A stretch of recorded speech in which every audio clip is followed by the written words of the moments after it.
Menu catering hari ini. Halo, hari ini aku masak lagi. Dan seperti biasa, 3 macam makanan yang aku siapkan hari ini. Hari ini aku masak tuna mercon. Ini tunanya satu wajan full banget ya.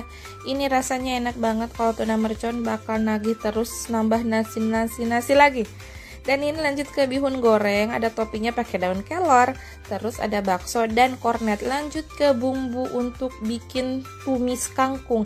Tapi sebelumnya aku bikin dulu ayam fire wings, karena ada beberapa yang tidak makan ikan, jadi aku harus bikin ikan ayam juga. Lanjut digoreng, sambil menggoreng kita lanjut lagi ke perkangkung-kangkungan. Ini kangkungnya ternyata udah mau matang dan tada! Ini semua makanan yang aku bikin hari ini.